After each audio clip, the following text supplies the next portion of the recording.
Memang kalau dakwah untuk seperti ini memang terutama untuk para pendetanya perlu ilmu seperti ini. Kalau umatnya kadang-kadang mereka hanya ikut-ikut saja.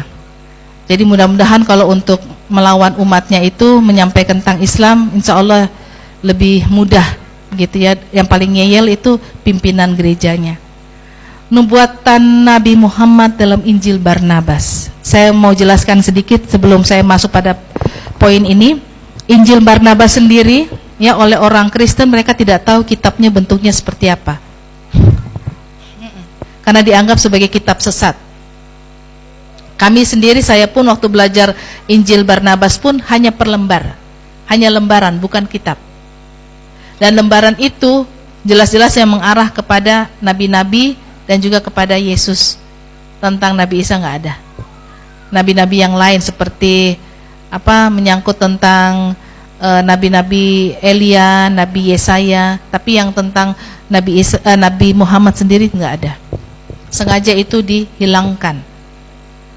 Tapi ini ada tercatat, menurut salah satu versi dari Injil Barnabas, kemudian imam itu berkata, kita cocokkan tadi ya, dengan nama apakah Mesias itu akan dipanggil? Mesias itu berarti orang yang diurapi, orang yang diberi amanah.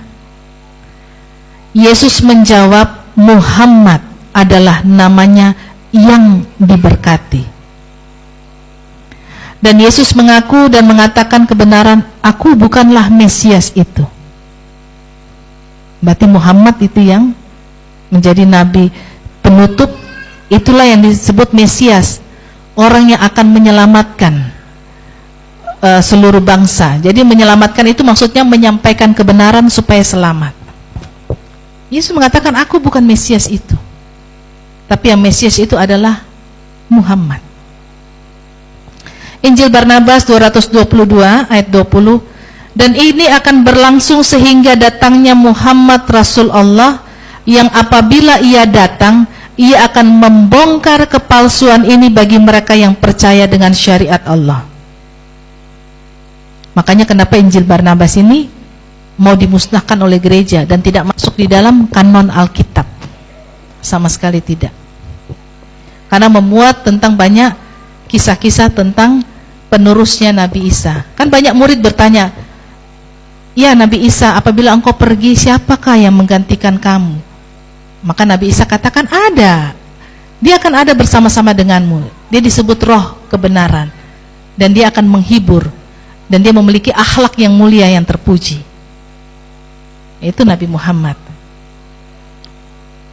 Injil Barnabas 163 ayat 7-9, para murid menanyakan, ya guru, siapakah gerangan orang yang engkau sebut-sebut yang akan datang ke dunia ini? Betul ya tadi saya katakan, itu ada dalam Injil. Yesus menjawab dengan hati gembira, dia adalah Muhammad Rasul Allah. Maka apabila ia datang ke dunia ini, ia akan menjadi sebab terwujudnya amal-amal yang soleh di kalangan manusia, dengan rahmat yang besar yang dibawa olehnya. Karena waktu zamannya Nabi Musa belum ada amal-amal soleh.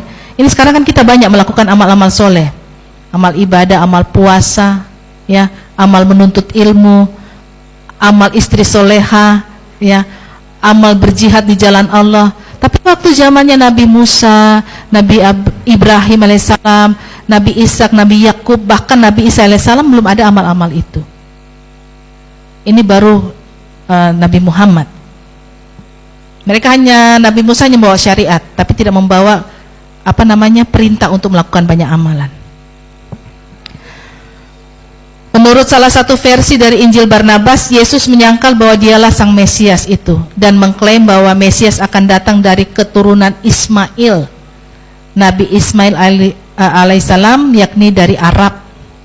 Pada saat itu Yesus berkata, engkau menipu dirimu sendiri, karena Daud di dalam roh menyebutnya Tuan, dan dengan demikian Allah berkata kepada Tuanku, duduklah di sebelah kananku, sampai musuh-musuhku kutaruh di bawah kakimu, lawan-lawanmu, pijakan kakimu.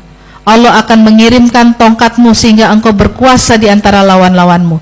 Bila utusan Allah yang engkau sebut Mesias adalah anak Daud, bagaimana mungkin Daud menyebutnya Tuan? Percayalah padaku, karena sesungguhnya aku berkata kepadamu bahwa janji itu telah dibuat dalam diri Ismail, bukan Ishak.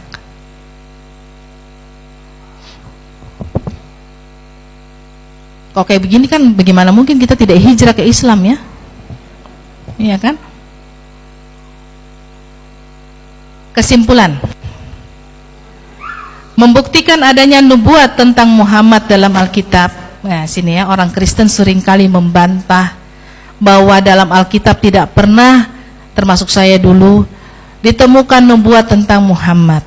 Jadi sampai kapanpun orang muslim mencari kata Muhammad dalam Alkitab, kita ini cari kata Muhammad dalam Alkitab bahasa Indonesia maupun bahasa Inggris, mau bahasa apa saja ataupun yang lainnya di luar bahasa aslinya, di luar bahasa Ibrani, maka tidak akan pernah atau menemukan terjemahannya. Karena Alkitab tersebut adalah hanya terjemahannya saja dan tidak mencantumkan naskah asli atau masternya. Berbeda halnya dengan Al-Quran yang selalu mencantumkan naskah dalam bahasa Arabnya.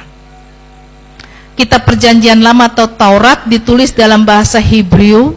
Hebrew itu artinya bahasa Yahudi, dan ada sebagian yang ditulis dalam bahasa Aram, yaitu dalam kitab Nehemia.